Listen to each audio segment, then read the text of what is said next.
everybody, and welcome to another episode of our Z32 build. What we're going to be doing, I've kind of already done a bunch of the work, but I went ahead and pulled this whole rear harness. I pulled the all of the bits of the harnesses forward, got everything pretty much stripped out, and got all the harnesses out of the doors. They're just waiting to be pulled through. I did get the brace all off of here, along with the dash, obviously. The next thing we're gonna do is pull some of this HVAC stuff. I don't know how much of this we're gonna keep, but got some work done over here on the engine bay as well. So pulled that radiator out and a bunch of other stuff that's up here. Got pretty much everything disconnected from the engine. I do need to finish disconnecting the lines for the AC. And then we're going to pull the unit out. I did pull the power steering pump off because I didn't want to drain the power steering fluid right now. But we'll pull the power steering system out of here later along with the AC system, but I am going to disconnect the compressor. I got some miscellaneous stuff kind of out of the way. Like I said, door harness over here as well. And then in here, we're all pretty much gutted, ready to go. So getting this rear harness out was pretty big. I also took like the rear latch and all that stuff. We do have to take this ABS pump unit out just to have as a backup. Probably going to go with a S chassis style brake system, or just build something that'll work for us so we can get rid of that ABS. But nevertheless, we are going to get things prepped. I'm about to get this thing up in the air and get the front wheels off and get ready to pull this engine tomorrow. And then once the engine's out, finish pulling the rest of the harnesses through here, get all of this stuff out here in the front, and yeah, we should be good to go. Do have to unbolt the drive shaft and get that out of there and drain the transmission as well. So a couple little things I need to get done, but figured to go ahead and film this intro before I got too far ahead. We did get both of the doors stripped out, so now they're just gutted, no glass or anything. Got all that stuff kind of over here. I've just been putting some things in boxes just to kind of stay a little organized. So now that we got all that done, the next thing to do, like I said, is get the drive shaft unbolted, drain the transmission first so we don't get trans fluid everywhere, get the shift linkage off, and yeah, we should be good to go to pull the engine. I am going to drain the engine oil as well, since this thing will probably get a complete rebuild. As I was draining the radiator, I saw that there was some stop leak in there, so not super good. You can kind of see it all in here.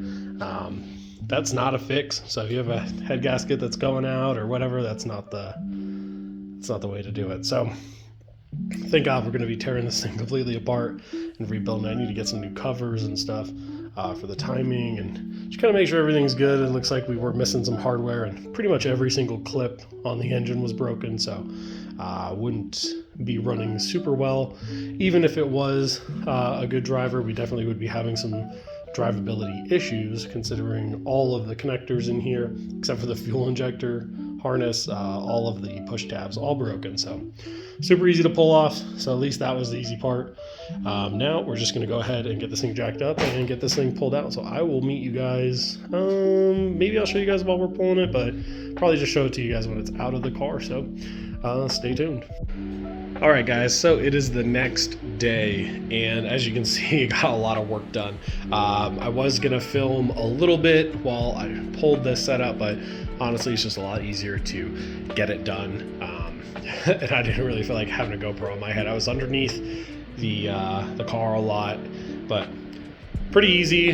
You know, this isn't our first rodeo pulling one of these engines. I had to pull a twin turbo engine on our Red Z back in the day because we had a coolant leak coming from the turbo feed line. So the only real way to do it was to pull the engine out of that. So now that we have the engine transmission out, here's a good look at it. Nothing too crazy. Got an output shaft seal leak. It's pretty common.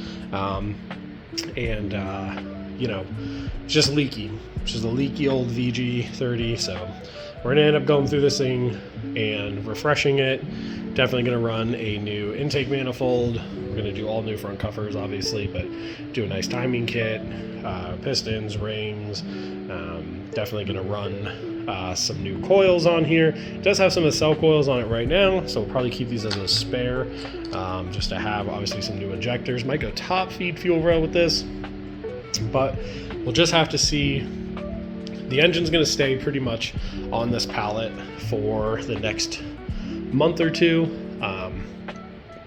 We have to finish gutting this slick top shell this weekend so that we can go ahead and get it sent off to the scrapyard. So we're going to be pulling the front and rear subframes next, and all of the rest of the harness. So the engine harness right here is pretty difficult to get out if the engine is still in, but since we have the engine out, it'll be really easy and convenient to go ahead and pull it out through the firewall here.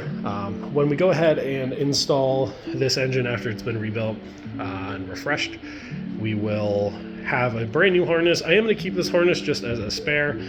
Might be worth it to fix just the connectors on it and clean it up.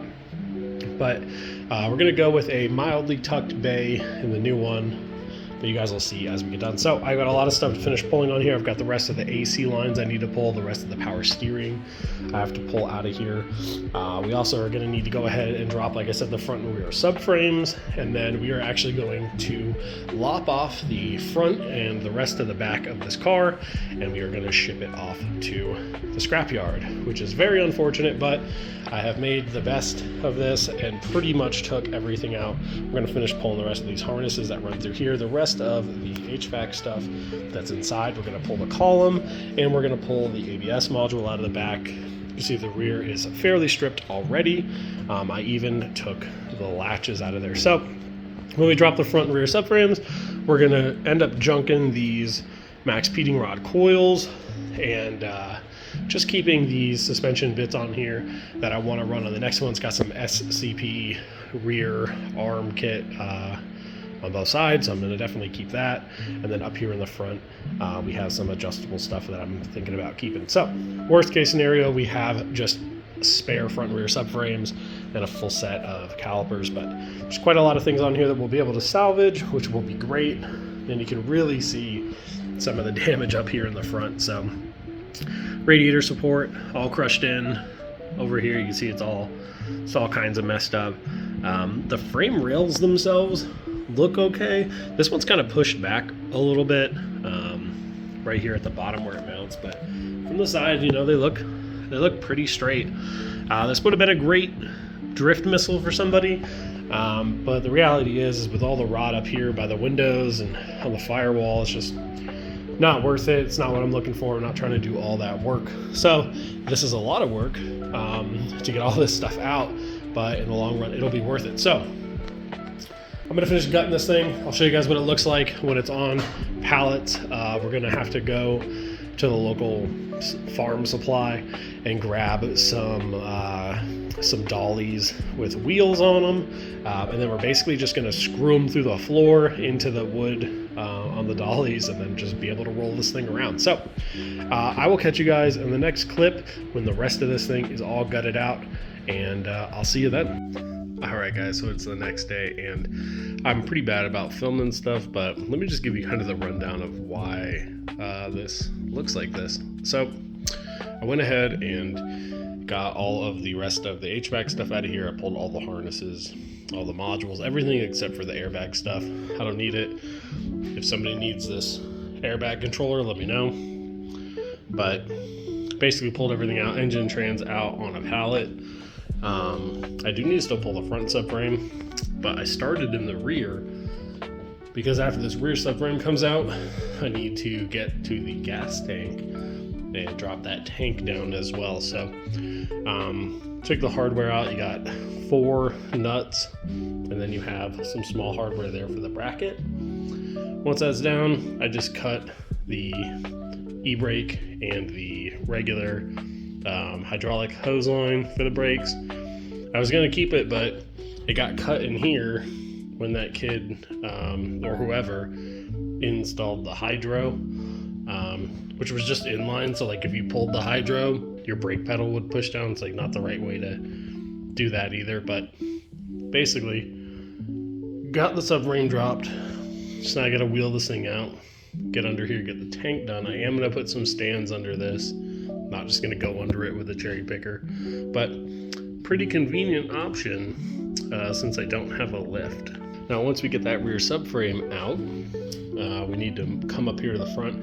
I'm just gonna lower it down on the back onto the ground when I'm all done. We will pick this thing up and slide some pallets under it with some dolly wheels, but for now, I'm just gonna leave it. I'm gonna come up here. I'm basically gonna do the same thing. I'm gonna jack the front of the car up on the subframe. I'm gonna loosen all the hardware up, make sure my stands are under the front. I'm gonna come over here with the cherry picker. We're gonna pick up right there in the front for the radiator support.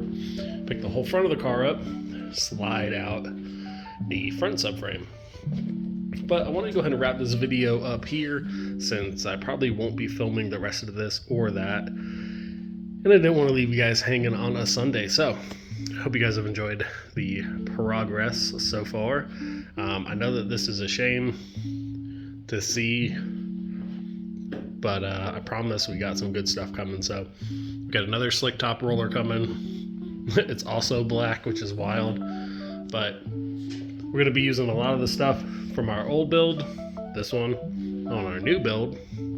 So when that thing gets here next week or the weekend after that, I'll have to show you guys it when it gets here.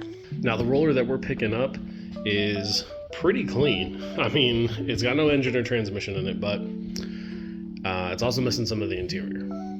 But it's a clean frame, clean title, no salvage title, no damage, no accidents, nothing crazy. I'm really just keeping the front rear subframe as spares.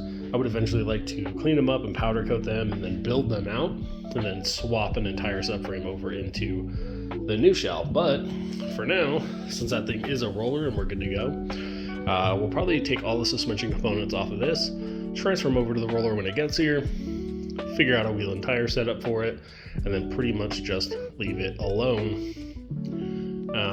We have some changes coming up here in the future, but we'll be working on the new roller by getting all of the interior stuff in first. So basically we'll wrap up our entire interior, get it looking all nice and clean. Then we'll clean up our engine bay, maybe even strip it down and prep it for paint, but we'll have to see when it gets here. I appreciate everybody watching. We're super close to 600 subscribers, which is wild. So I'm really touches my heart. So thank you guys. I will catch you guys in the next one. Remember, get out there, get those projects done. Until the next one, peace.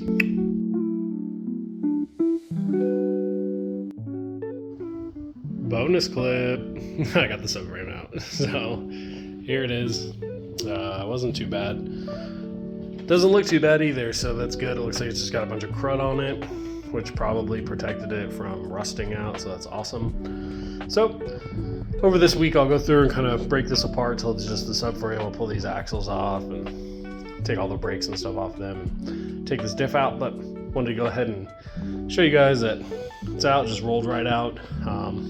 Little hard to do it in here, kind of cramped, but definitely was pretty easy. I just raised the back of the car up, put some stands under here, and just pulled this way, was able to slide it all the way out, shimmied it over. So now that one's out. Tomorrow I'll come in here and I'll do the front, but just wanted to throw this little bonus clip in here for you guys because I love you. So see you guys in the next one.